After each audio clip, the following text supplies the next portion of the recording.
Hari ini kita akan lanjutkan pengetahuan kita mengenai penyajian algoritma. Dan sekarang kita akan bahas tentang HIPPO, hierarki, input, proses, dan output. Nah, ini merupakan metodologi yang dikembangkan dan didukung oleh IBM. Sebenarnya merupakan alat dokumentasi program. Sekarang banyak digunakan sebagai alat desain dan teknik dokumentasi dalam siklus pengembangan sistem berbasis pada fungsi, yaitu tiap-tiap modul di dalam sistem digambarkan oleh fungsi utamanya. Nah, sasaran HIPPO atau hierarki input proses output tadi, yang pertama, HIPPO telah dirancang dan dikembangkan secara khusus untuk menggambarkan suatu struktur bertingkat.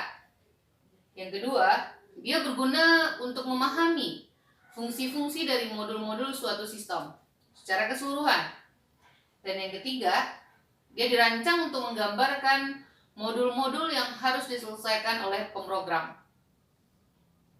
Kemudian, HIPPO tidak dipakai untuk menunjukkan instruksi-instruksi program yang akan digunakan.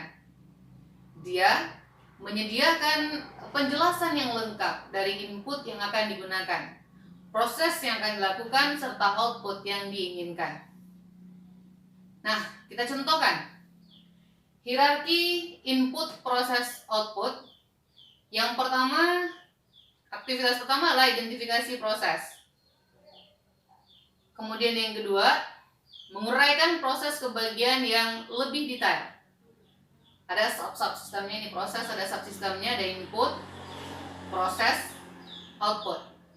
Kemudian yang ketiga, melanjutkan penganalisaan proses pada setiap cabang hingga bagian terinci.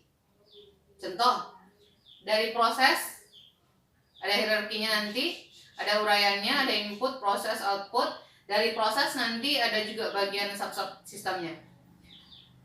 Nah, HIPPO menggunakan 3 macam diagram untuk masing-masing tingkatan. Yang pertama adalah Visual Table of Contents. Yang kedua, Overview Diagram. Dan yang ketiga, Detail Diagram.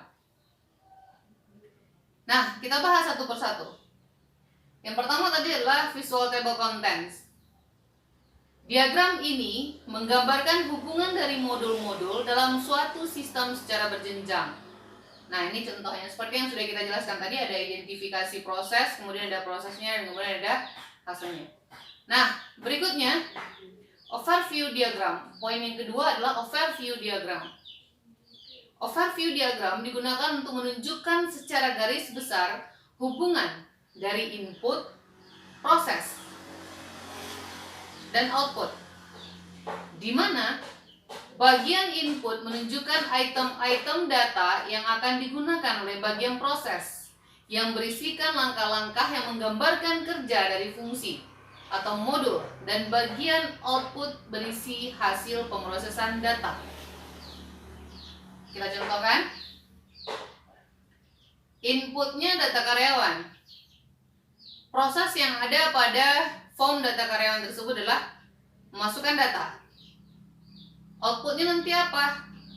Dari data karyawan tersebut dia bisa menghasilkan kartu identitas, bisa menghasilkan daftar karyawan, dan bisa menghasilkan slip gaji. Terakhir, detail program. Detail program ini dia berisikan elemen-elemen dasar dari paket yang menggambarkan secara rinci kerja dari fungsi atau modul. Kita contohkan. Lebih rinci dari yang tadi, ada atribut-atribut yang digunakan. Contoh data karyawan, apa-apa saja atributnya. Proses, apa-apa saja prosesnya. Output, apa-apa saja outputnya. Begitu.